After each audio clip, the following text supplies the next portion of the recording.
नमस्कार, स्वागत है आपका न्यूज इंडिया में। मैं हूं आपके साथ राकेश टंडन।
सेंध लगाना चाहती है कांग्रेस। दरअसल कांग्रेस को यह बात समझ में आ चुकी है कि बिना क्षेत्रीय दलों को खत्म किए कांग्रेस को फिर मजबूत नहीं किया जा सकता।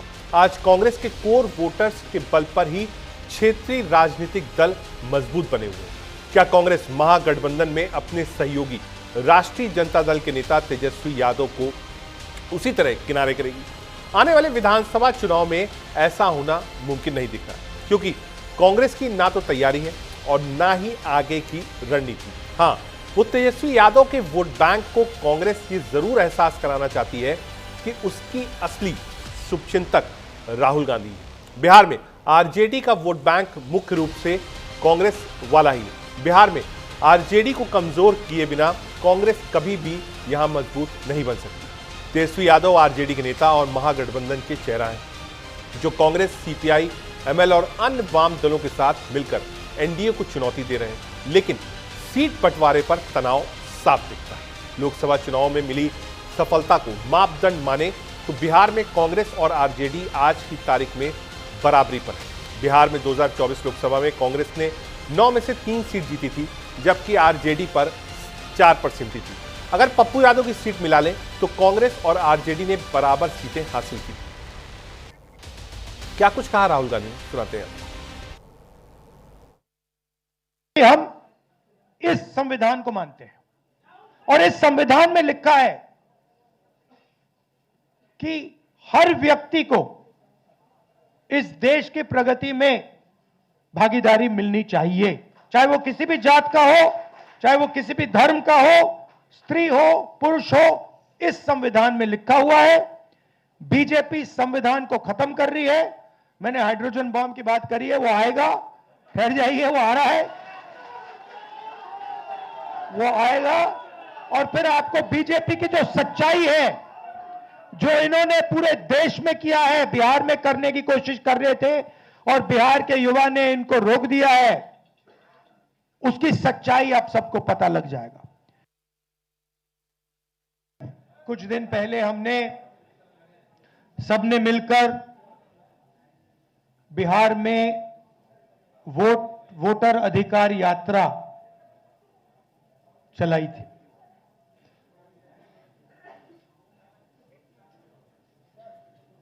पंद्रह दिन हम अलग अलग जिलों में गए और बिहार के युवाओं को हमने बताया कि इस संविधान पर आक्रमण हो रहा है। सिर्फ बिहार में नहीं, पूरे देश में आपका जो हक है, हर हिंदुस्तानी नागरिक का जो हक है, वो आपसे चोरी किया जा रहा है। और बिहार की जनता ने, बिहार के युवाओं ने अपनी पूरी की पूरी शक्ति यात्रा में डाली और यात्रा सक्सेसफुल हुई।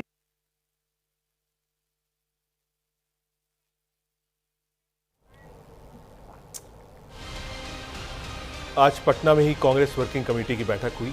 आजादी के बाद सीडब्ल्यूसी की यह बैठक हुई। पहली बार यह बैठक पटना में हुई थी। यह बैठक कांग्रेस के पुराने दफ्तर सदाकत आश्रम में रखी गई।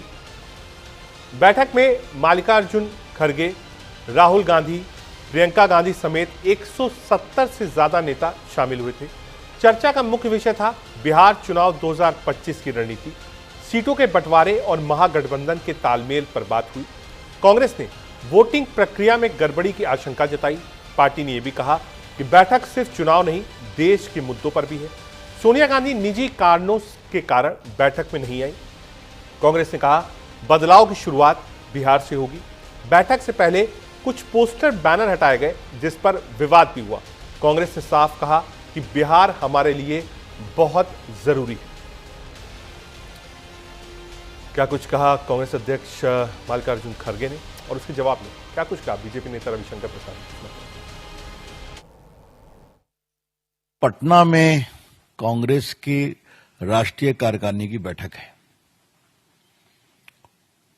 अब मेरे क्षेत्र में हो रही है, तो मुझे लगा कि वहीं से उनकी बातों का कुछ जवाब दिया जाए। फिर लगा नहीं, उनका जवाब दिल्ली से देना चाहिए। मेरे मन में पहला सवाल यह आया कि कांग्रेस पार्टी की राष्ट्रीय कार्यकारिणी तो दिल्ली में होती है, ये पटना में कब हो रही है? तो मालूम हुआ 85 साल के बाद हो रही है। तो पहला सवाल तो यही कहना है, वो कांग्रेस वालों, आपको पटना और बिहार की सुध 85 साल के बाद आई। और ये मुझे आपको बताना इसलिए जरूरी है कि कांग्रेस पार्टी का जो कार्यालय है सदाकत आश्रम, वो भारत के आजादी के आंदोलन का केंद्र रहा है। और एक बात मैं अपने पत्रकार मित्रों को बता दूं, संजय तुमको याद होगा, राजेंद्र बाबू जब राष्ट्रपति पद से हटे थे तो जाकर करके सदाकत आश्रम में रहने गए थे।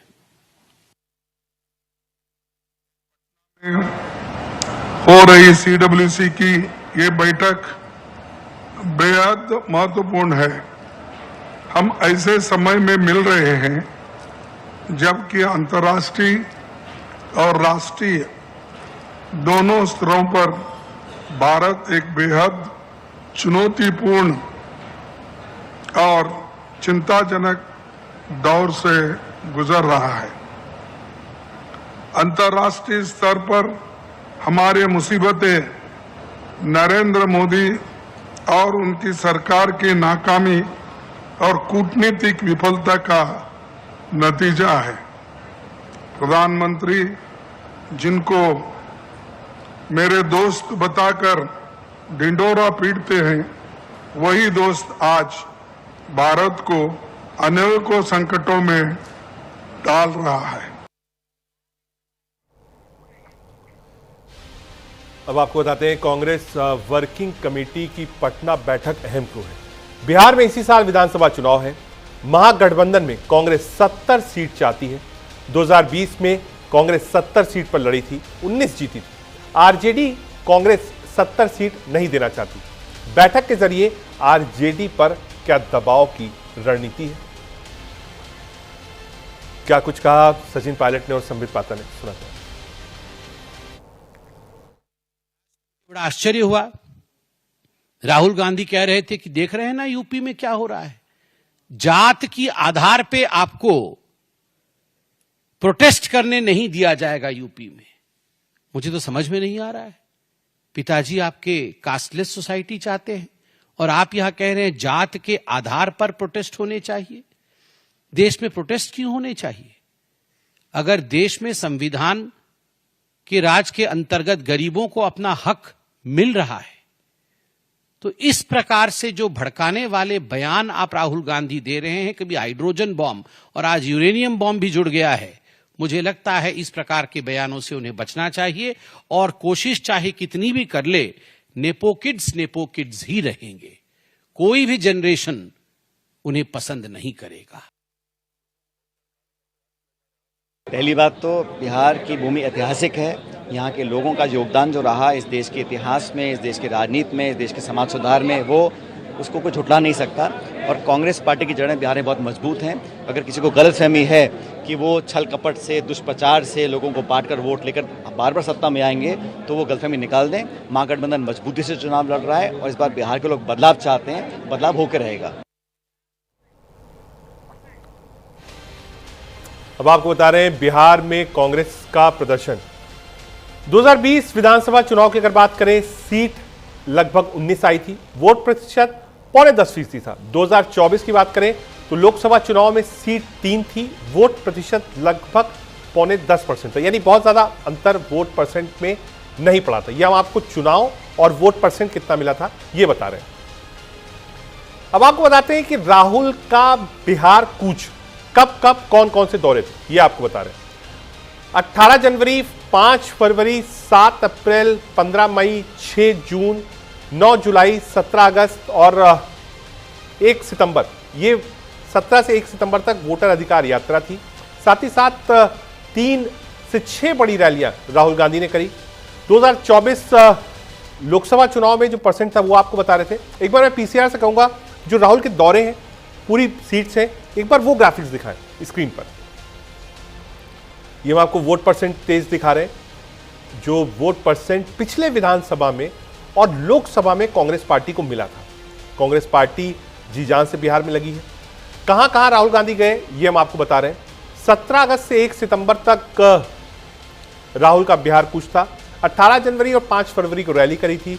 6 जून, 15 मई और 7 अप्रैल को भी रैलीज करी थी। यानी 6 रैलीज थी, एक बड़ी यात्रा थी जो राहुल गांधी ने किया था। क्या कुछ कहा भूपेश बघेल ने और शहजाद पूनावाला ने, सुनाते हैं।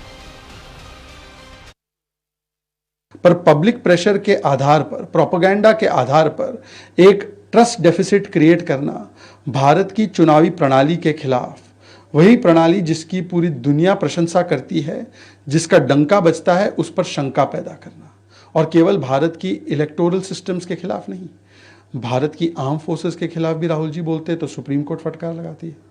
भारत में डेमोक्रेसी समाप्त हो चुकी है, इंटरवीन करना चाहिए तो भारत की संप्रभुता के खिलाफ बोलते हैं, भारत की सनातन संस्कृति के खिलाफ बोलते हैं, भारत की न्याय प्रणाली और न्यायपालिका के खिलाफ विदेशी धरती पर बोलते हैं, भारत की स्टेट के खिलाफ बोलते हैं। तो मोदी विरोध में उतरते उतरते आज भारत की संवैधानिक संस्था, सेना, सनातन संस्कृति, सबका विरोध करने का काम राहुल गांधी करते हैं। Rahul Gandhi ji LOP, leader of propaganda बन चुके हैं। और ये आईएनसी नहीं, ये एएनसी, एंटी नेशनल कांग्रेस की तरह आज कांग्रेस पार्टी बात कर रही है। 8 सालों में आर्थिक पूरे देश की जनता को लूटने का काम केंद्र सरकार ने किया। 50 लाख करोड़ से भी अधिक राशि वसूली की गई और आज जनता की हालत बेहद खराब है। उनके क्रय शक्ति बिल्कुल क्षीण हो गई है और अब ये कहते हैं कि उत्सव मनाने के बाद जब लोगों के पास पैसे ही नहीं हैं तो खरीदी किस बात में करेंगे। इस प्रकार की बातें आदरणीय खड़गे जी ने प्रारंभिक उद्बोधन में की।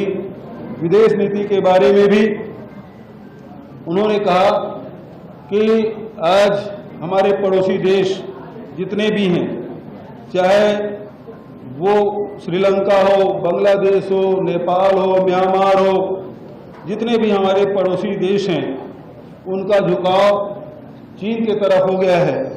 और प्रधानमंत्री जी कहते हैं, जब राहुल जी ये मामला उठाते हैं कि डोकलाम के मामले हों चाहे अन्य जहां चीन ने घुसपैठ किया हुआ था, प्रधानमंत्री जी उन्हें सर्टिफिकेट देते हैं, न कोई घुसा हुआ है न कोई आया है। कांग्रेस वर्किंग कमेटी की बैठक लगभग सुबह 10 बजे शुरू हो गई थी और 3 बजे खत्म हो गई। वर्किंग कमेटी में बहुत सारे इश्यूज आए। संगठन को लेकर बातचीत हुई कि संगठन मजबूत कैसे किया जाए, बूथ पर कैसे काम किया जाए, वोट चोरी का जो एजेंडा चल रहा है उसको बिहार में कैसे घर घर तक पहुंचाया जाए और देश में लागू कराया जाए। पूरे देश के कांग्रेस नेता वहां बैठे थे। ये लाइन ली गई कि जो एसआईआर का मुद्दा है इसको आगे लेके जाएंगे, बेरोजगारी को लेकर, महंगाई को लेकर और जो जीएसटी पर सरकार बोल रही है उसको कैसे काउंटर करना है, इस पे बात हुई। साथ ही साथ वर्किंग कमेटी में जो राहुल गांधी ने यात्रा करी बिहार के अंदर और एसआईआर का मुद्दा उठाया, इसकी भी तारीफ की गई। क्या कुछ कहा केसी वेणुगोपाल, जो जनरल सेक्रेटरी ऑर्गेनाइजेशन है कांग्रेस पार्टी के, इस मीटिंग के बाद आपको सुना।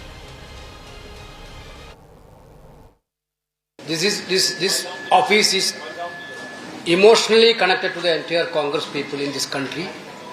So we are really proud of having an extended CWC meeting in this Tadhagat Ashram. Unfortunately, 1 month before, BJP people attacked this office. But now the message coming out from this office is really energetic and enthusiastic. The meeting was attended by CWC presided by Congress President Mallikarjuna Kharge ji, attended by Rahul Gandhi ji and the CWC members, PCC President, CLP leaders, CEC members and parliamentary party office bearers. We have adopted two resolutions, and we have already discussed about one major organizational issue of Sankaran Srijan program. 51 people had participated in the debate, discussion. 51 people participated in the discussion. Basically, discussion on this resolution moved by Jairam ji on overall political situation in the country.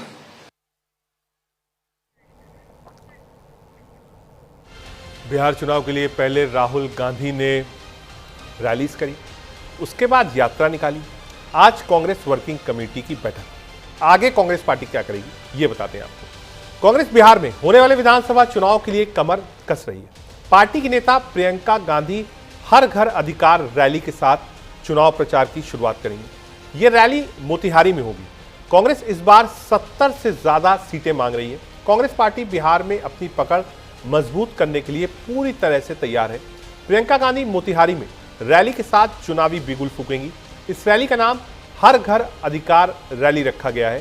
Congress के पूर्व प्रदेश अध्यक्ष और राज्यसभा सांसद अखिलेश सिंह ने बताया कि यह rally महागठबंधन के चुनाव अभियान की औपचारिक शुरुआत होगी। हालांकि रैली की तारीख अभी तय नहीं की गई है। इस रैली के साथ बिहार की चुनावी राजनीति में प्रियंका गांधी की एंट्री होगी। इसे सीटों के बंटवारे को लेकर सहयोगी दलों के सामने शक्ति प्रदर्शन के तौर पर भी देखा जा रहा है।